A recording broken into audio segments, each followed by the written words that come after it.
Balik lagi bareng aku Indira. Hari ini kita bakal ngebahas sila yang jadi jantung Pancasila dan fondasi kebersamaan bangsa kita, yaitu sila ketiga Persatuan Indonesia. Hari ini kita nggak sendirian, tapi kita bersama Feby, Alea, dan Dimas.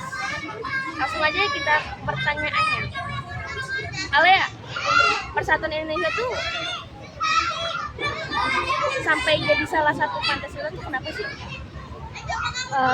Karena para pendiri bangsa tuh sadar banget bahwa Indonesia bukan negara yang seragam. Kita punya banyak ratusan suku, budaya, agama, dan ras.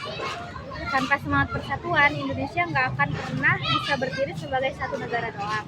Jadi makanya persatuan jadi inti dari Pancasila. Karena kita semua tuh harus bersatu gitu. Nah, Feby, apa sih tentang menjaga persatuan hari ini menurut lo? Tantangannya tuh kadang datang dari prasangka banyak yang belum pernah langsung sama orang dari latar belakang lain. Tapi udah punya stereotip. Tapi setelah mereka ketemu dan ngobrol, semua berubah. Jadi kuncinya itu pertemuan dan dialog. Nah, kalau Dimas, gimana sih caranya jaga persatuan di platform digital?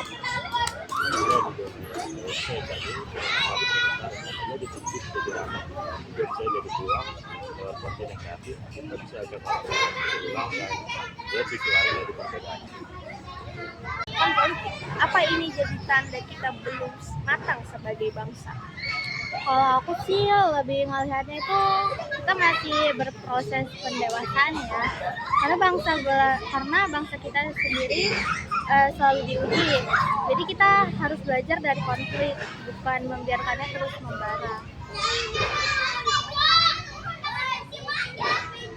Kalau Feby sendiri gimana nih? Dan perlu ruang aman buat bicara. Kadang konflik terjadi bukan karena perbedaan, tapi karena nggak ada ruang buat saling mengerti. Nah, kalau Dimas,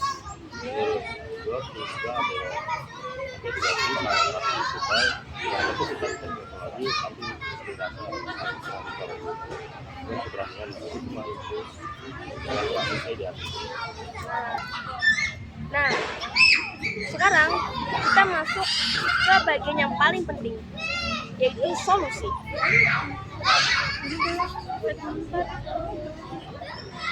Kita langsung ke solusinya aja. Gimana sih cara menjaga persatuan Indonesia menurut Alea? Kita bisa memahami sejarah bangsa kita dulu nih.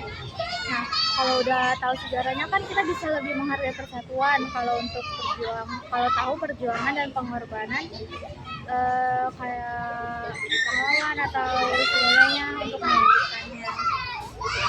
Nah, kalau menurut Feby sendiri, gimana nih tentang solusinya menjaga persatuan Indonesia?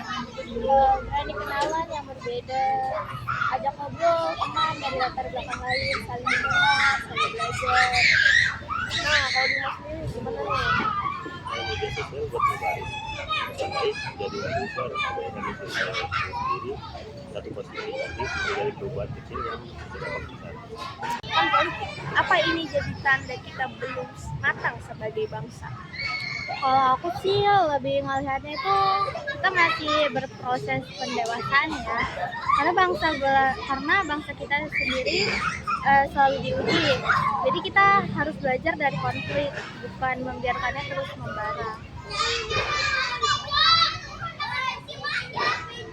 Kalau Feby sendiri gimana nih?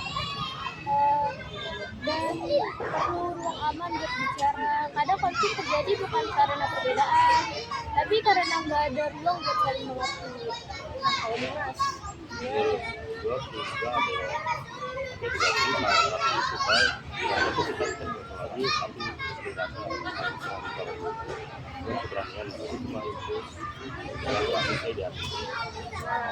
teman-teman, menjaga persatuan bukan tugas besar yang harus dilakukan oleh tokoh nasional, tapi tugas kecil yang bisa dimulai dari hati, dari rumah, dan dari lingkungan. Dan selalu ingat, berbeda itu wajar, bersatu itu pilihan. Indonesia satu untuk semua. Iya bener nih.